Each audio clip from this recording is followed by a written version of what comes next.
Viens à nouveau sur nos chemins, toi le Seigneur qui peut guérir.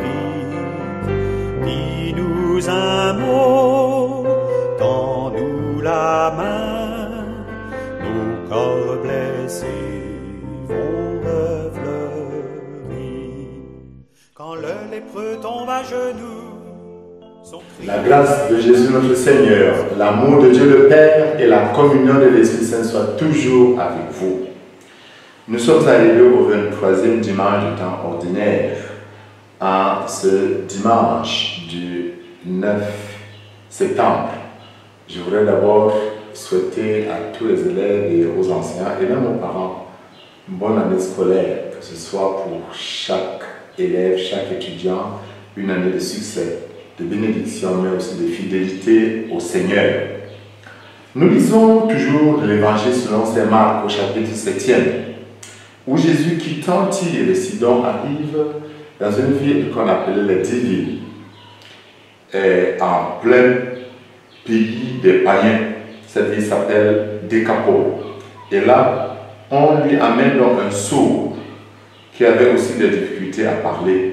En suppliant Jésus de le guérir, il l'amène à part, il prend de la salive, mettant ses doigts dans ses oreilles, il touche sa langue et les yeux levés au ciel en suppliant, il dit « Ephata ». C'est une parole de la langue de Jésus, l'araméen, et saint Marc donne la signification « ouvre-toi ». À ce moment, les yeux, la bouche, la langue du sourd commence à bien bouger et il entend très bien. Et les gens sont dans la stupéfaction. Mais ce livre-là nous enseigne un certain nombre de choses que je voudrais me permettre de faire ressortir. Il fait d'abord écho à Isaïe que nous avons lu dans la première lecture et qui a pour mission d'apporter le salut comme une bonne nouvelle. Voici comment commence le texte d'aujourd'hui. Dites aux gens qui s'affolent, soyez forts, ne craignez pas, voici votre Dieu. C'est la vengeance qui vient, la revanche de Dieu. Il vient lui-même et va vous sauver. Et qu'est-ce que ça signifie concrètement? Alors se disseront les oreilles des sourds. Alors le boiteux bondira comme un cerf, et la bouche du mien criera de joie.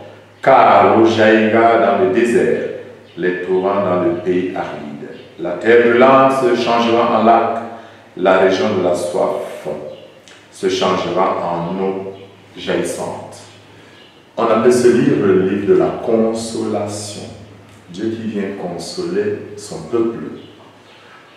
Nous vivons, nous tous, des situations de souffrance, des situations angoissantes, des situations de peine. Et l'évangile et la première lecture d'aujourd'hui nous voudrait nous apporter un message de Dieu qui se préoccupe non seulement de notre salut éternel, mais aussi de notre être de chair. Il se soucie de notre santé, de notre bien-être.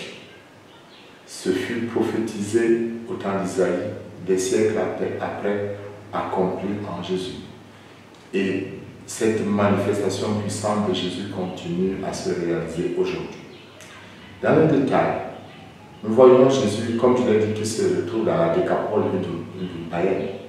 Et il sait s'incarner, il pose des gestes qui ressemblent aux gestes que beaucoup posaient certainement à l'époque. D'abord, il ne veut pas éblouir la foule, il amène donc le malade à l'écart. C'est important. Dieu n'éblouit pas. Il agit dans la discrétion. Ceux qui éblouissent, ceux qui émerveillent, ceux qui épatent, n'agissent pas toujours avec le Christ. L'amenant à l'écart, il pose ce geste naturel, parce que la salive, dans l'Antiquité, était considérée comme ayant des vertus thérapeutiques. Avec la salive, donc, il touche les oreilles, il touche la langue du malade. Mais le geste est accompagné d'une parole de puissance, comme je l'ai dit tout à l'heure, Ephata.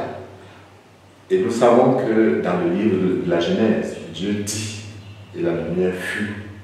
Dieu dit et la terre fut créée. Donc la parole de Dieu agit. La parole de Dieu a une puissance. Elle est, comme on dit, performative. Donc Jésus, avec la parole de puissance, donne la vie. Ouvre-toi. Nous avons celui dans le baptême. Parce que c'est la parole de Dieu qui ouvre l'être de l'homme à une nouvelle dimension. Cette parole fait écho à toutes les paroles de puissance qui sont prononcées dans les sacrements. Le baptême, la confession, le sacrement du malade, l'Eucharistie, où Dieu dit. Et les choses continuent à se réaliser parce que nous ne l'oublions jamais. Jésus-Christ est le même hier et aujourd'hui. Sans la parole efficace, l'homme restera, la parole efficace du Christ, l'homme restera toujours enfermé dans sa maladie, dans sa surdité, dans son incapacité d'exprimer. Nous voulons recevoir cette parole de vie aujourd'hui comme ça descend en nous. Que chacun de nous entende Dieu qui lui dit, ouvre-toi, que ton cœur s'ouvre, que ton cœur se dilate. Ouvre-toi, que ta vie s'ouvre à la lumière divine. Ouvre-toi, que la puissance de Dieu agisse comme une lumière dans l'éternel, dans le cœur de ton existence. Accueillons Dieu aujourd'hui qui vient avec sa puissance libérer chacun de nous pour nous combler de sa joie et qu'il puisse nous consoler dans nos familles, dans nos maisons, chacun dans son existence, qu'il puisse manifester sa tendresse dans notre être. Que le Dieu de la miséricorde, le Dieu de la paix dans son amour, le comble de sa grâce et le bénisse et le grâce de Dieu. Amen.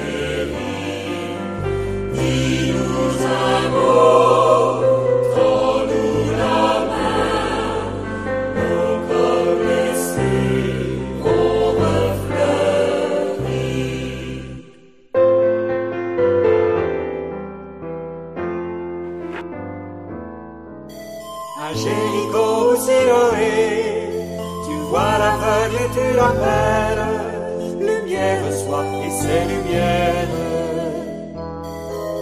Fils de David, pitié pour moi, car je n'ai pas un peu de foi dans mes